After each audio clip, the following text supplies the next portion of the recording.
Hey guys, Fultoncards here, live and direct from Brooklyn, New York City. Let's go, let's go. So in front of me today, 2021-22 Leaf Art of Hockey, Ride It Like a Jockey, etc.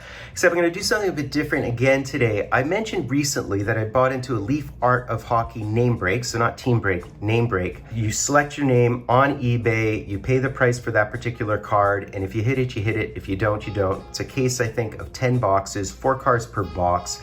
So I tried that thought experiment a second time. I dropped about $125, $128 all in, so including tax, including shipping, on various names. And let's see what we hit now. The key thing to know is that I picked up, I think, 14 names for, as I said, all in 125 bucks-ish, right? So what did I hit? Now note that 125 bucks is about what? 60 to 65% of a box, because boxes cost $200. Within a box you receive 4 cards, 2 autos. Here you can see that I received 8 cards, right?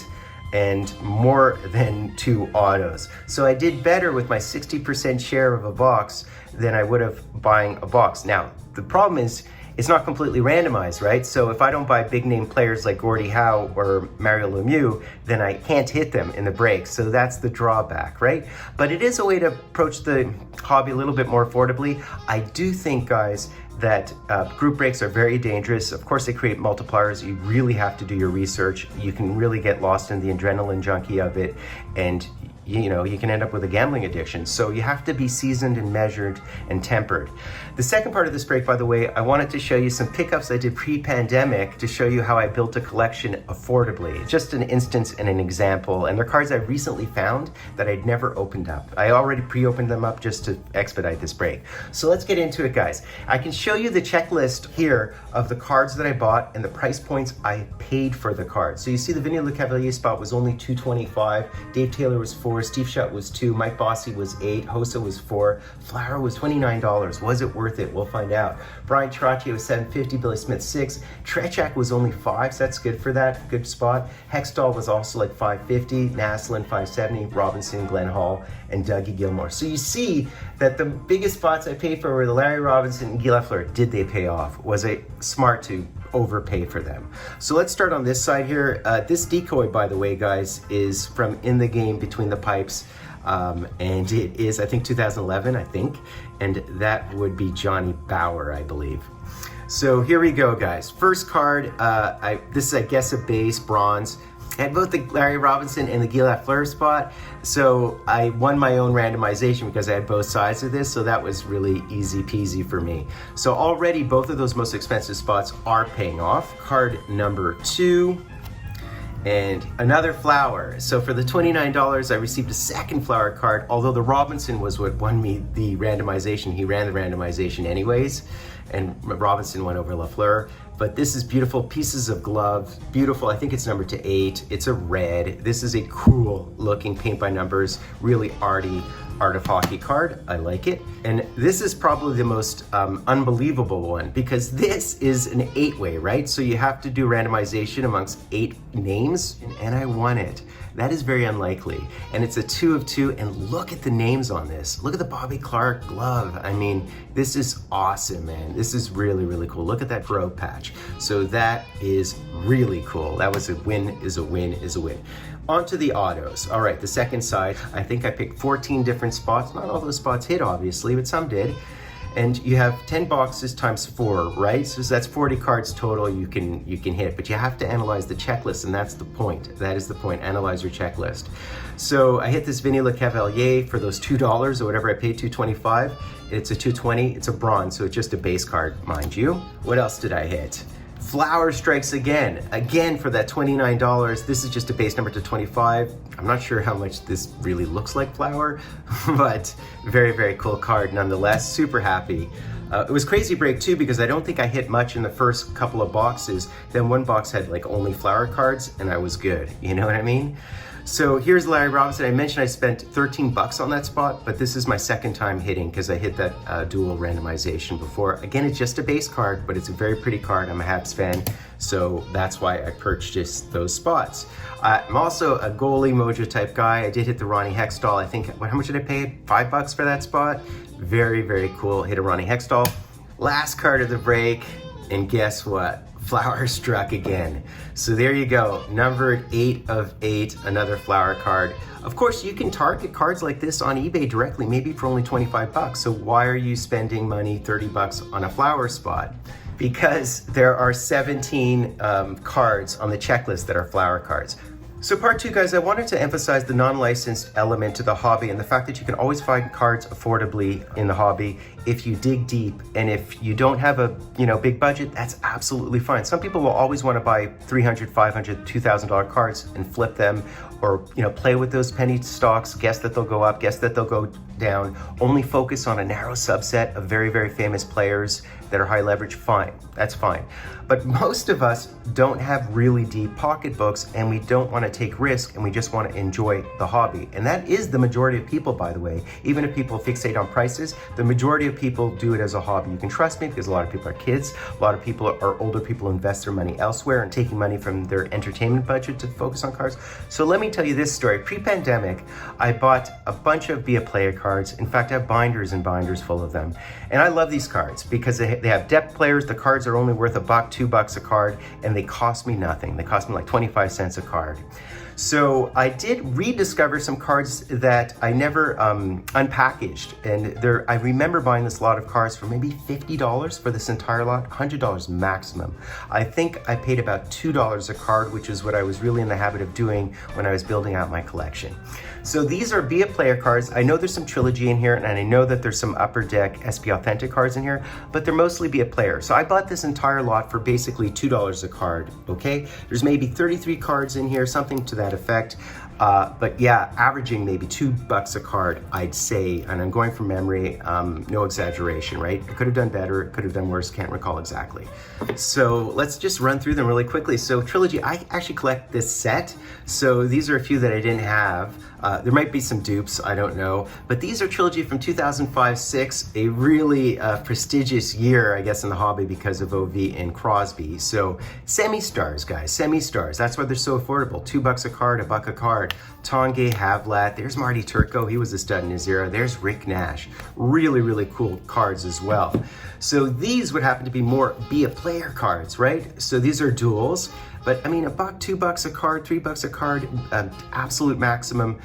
It's a way to get into the hobby, enjoy the hobby. And these are players, these are basically franchise players, semi-stars. These are players that people have a sentimental attachment to.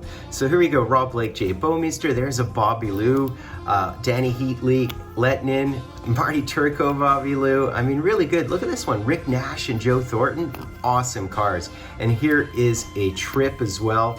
So these, I believe, are all, 2005-06 as well? I think these are the 2006-07s, unless I'm mistaken. I think they are. A couple of these cards are just thrown in as fillers to a certain extent, but it doesn't mean they aren't important historical players and ones that we all love as well. I collect goalies, so this works out well. In fact, I collect all these sets, and I'm trying to fill in the duel and the trip checklist of these sets, and I'll show you what I mean in a minute here. But there's Lucic Hansen. Look at this. There's a Flower Jordan Stahl tossed in there. That's why I have him in the background. So these are what? These are the 2007 set. I have almost all of the 2007 set, by the way. And of course, I'm missing duels and trips because they're so hard to come by. Vokun, I think he was drafted by the Habs, wasn't he? But so these, I think, are 2008 at this point, another set I collect. But there's Victor Hedman, JVR, there's Evander Kane. So, they're not the superstars. A lot of people, they want high leverage cards and they want all the big names, but a lot of us don't really care that much. Not everybody is chasing just that narrow subset of cards. The hobby is broad and deep enough for all of us. So these, by the way, are the rookie update from 2005-06. I believe I have a box of the 2003-04, or maybe this year, I can't remember. I still have to open that up. But Tumaru Toots, there's Filppula, Parazogan and there you have Yashin. I mean, look at this, Mike Modano and Mike Richards, 2 of them, man. So that's really cool. Those cards are really hard to hit in the boxes as well. And then I have these are SP Authentic cards, and I collected the cards from these years. So again, not the biggest names, one of the 5,000 Stewart brothers, Robert Esch, there's Rob Blake and Chris Pronger. Look at this, a Marcel Dion. I mean, this card alone made me want to bid on that auction with Dave Taylor. And there we have Sign of the Time duels. You try hitting a Sign of the Time duel in a box. Not easy, man. Happens every blue moon. Michael Ryder, Guillaume Latendresse. So we have Habs here. We have a Kopitar. This one's awesome. We have a Phil the Thrill and a Bergeron. And these are the Sign of the Times from 2007-8. I collect this entire set of Sign of the Times, so I didn't have these. And look at that. Drew Stafford, Thomas Vanek, Frolov, and Kopitar, and finally an Iggy and a Tanguay. So how cool is that, guys? So granted, those cards were pre-pandemic, but I still find these cards online really, really affordably. Now think, for 50 bucks, I received 30 cards, including all those dual and trip autos. For 50 bucks, for 100 bucks, what do you receive in a group break?